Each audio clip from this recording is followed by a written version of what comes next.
Hello, I'm Catherine, and I'm going to be bringing you the next chapter of TORIANA.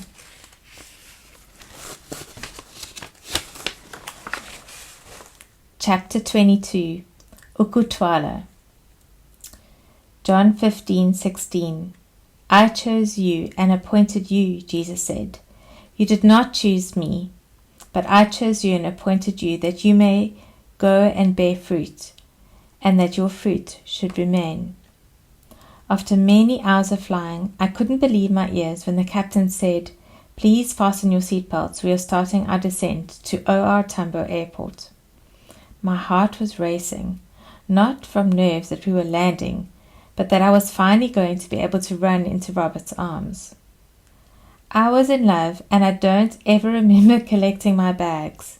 Actually, it was the first time I didn't mind if a single bag went missing. All I wanted was to run into Robert's arms. As I came out of international arrival, there he was standing with such a smile. I raced into his arms and we embraced with a long kiss that took my breath away. My dad had let us use one of his cars. Robert had fetched me on his own, and it was just wonderful to be with him. As we drove home together, I kept wanting to pinch myself, thinking, is this really happening? We had a lot to talk about, a lot I couldn't share with him until now. We arrived home and made some tea and sat in the garden. I shared with him about the possible attacks in South Sudan and that I couldn't tell him anything. He told me in his heart that he knew something was wrong and just kept praying for me to come home safely. I was so thankful to God that he had brought me home. I called this chapter Ukuthwala. It means in Xhosa the legal bridal abduction. Since I was a little girl, I had a dream to be married to someone I had loved deeply, someone who was my best friend and who I was spiritually connected to. This for me was a gift from God. He had brought me to South Sudan. I had served him with my whole heart, and now he was giving me my heart's desire. In a spiritual sense, he had later brought me for a season in South Sudan into the lives of so many families. It was a season of my life that I pray impacted people with the love of Jesus. Now I believe for this season before me, God had brought me into Robert's life and into his family's lives. My pastors had suggested that I stay for a season in Robert's hometown and build relationships with him face to face rather than via email. We had had 6 months of truly getting to know each other through writing so many emails, asking questions, and discovering a lot about each other. It was incredible and laid the foundation for what we had now. We agreed I would stay with Robert's parents while Robert continued to stay in his flat near his work, and he also had to complete his PhD.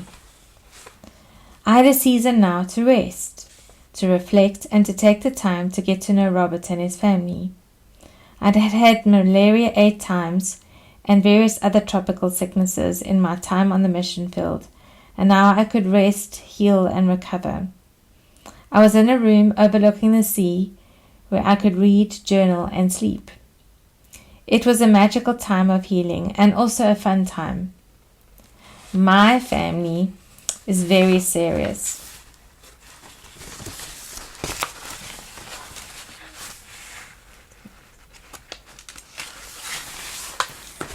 Now I was in a family that loved to make jokes, had a great sense of humor, and had lots of laughs. Robert's dad, John, and mom named Ingrid shared some wonderful stories about Robert as a child, and I really cherished the time I had with them. Robert had a sister, Jen, with her husband, Warren, the little boy, Oliver, and a baby girl, Kyla Rose. Robert's brother, Stephen, worked abroad, but I also had good opportunities to get to know him. In this time, Robert was also able to share with me part of his life that was very painful. One of them was his dream to fly and be a pilot. He had entered flying school and was progressing well, but then came the test where he had to speak over the microphone, and he was told he could not continue because of his stutter. It was devastating to hear parts of his life where he had to give up dreams and discover new ones. He then explored architecture and theology, and these became the things he was now passionate about and was able to study and work for various firms. Another dream of his was to go to Scotland. This dream he fulfilled and worked for an architecture firm. In this time there he met a woman that he fell in love with. He took time to save and design a beautiful engagement ring for her. He had asked her to marry him. She accepted the ring, and then a few days later she said no and returned the ring. My heart ached for him and the pain he must have gone through in that season of his life. I could relate to some degree, but I had lost someone I had loved because he had died, and for Robert his loss of another dream not met must have been a painful journey. I believe for both of us at the time, life may have seemed like it was falling apart, and we had no idea how it would get better, and if we could love again. Now God was weaving something new in our lives, dreams coming true for both of us. After a number of months, days walking on the beach together, coffee dates in his lunch break from work, braais with his family, we really felt we were getting to know each other well. We had also been going to his church and Bible study group, and I enjoyed getting to know his circle of friends. One day Robert asked me if we could go and watch the sunrise. He picked me up very early one morning. It was still dark. We drove the long drive past the sea and through nature until we arrived at his block of flats. He seemed nervous and excited all at once. Then he showed me he had a key. I wondered what this key was for and followed him. We went up in the lift to the top, and then there was a secret staircase, up through a gate opened by the key he held in his hands. As I climbed the last stair, we were suddenly right at the top of his block of flats, with just the sky and the clouds. There were 2 camping chairs, and he pulled one out for me. As I sat anticipating the beautiful sunrise, he poured some hot steaming coffee from his flask and a muffin. I was enjoying the moment, and then he got down on one knee and gave me a card, and in the card it said, "Lady Kath, will you marry me?" I looked into his eyes and I said yes, and we embraced and kissed. Then came the very special moment where he presented me with a ring. We had spoken about this ring before. It was the one he had designed in Scotland. He was prepared to sell it and make a new one. However, I knew he had put his heart and his love for Scotland as he designed this ring, and his creativity and his love was in this ring.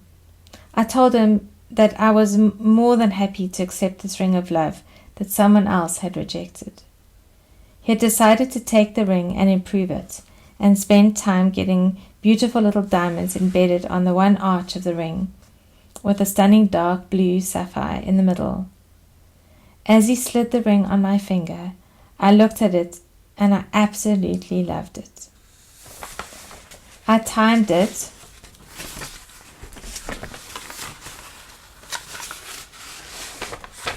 that 3 days after I had said yes, that I would write him a card, and in it I said, "My answer is still yes, and I will not change my mind." It was a wonderful time of love, healing, and celebration for us both. In the Xhosa culture, it is the marriage custom where the groom-to-be chooses the lady he is interested in to marry. He then informs his family, and they visit the chosen bride's family to discuss their desires, and both families reach an agreement. Then the bride-to-be immediately is taken by the groom's family, and she is just required to spend one night with them. I ended up spending 6 months with my groom's family, and it was a special time for us all. My family was very excited about me being engaged to Robert. My dearest Gran was thrilled, as she couldn't believe that God had brought me out of Sudan into the Falconer family.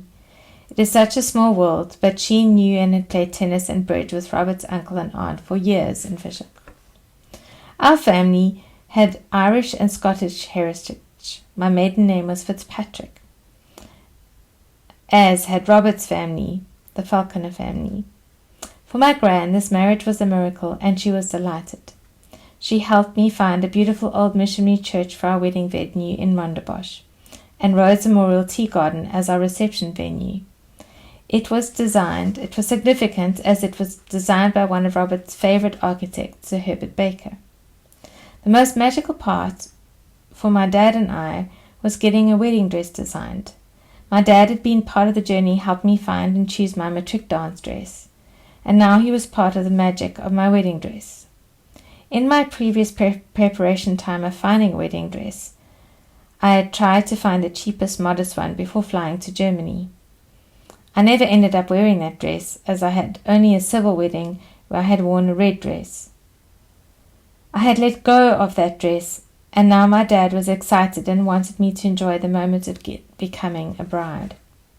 Jason Keck, a good friend of Robert's, spent time with me and drew and designed the most beautiful wedding dress I could imagine. I felt better than Cinderella. I felt so excited about becoming a bride that I could not contain myself.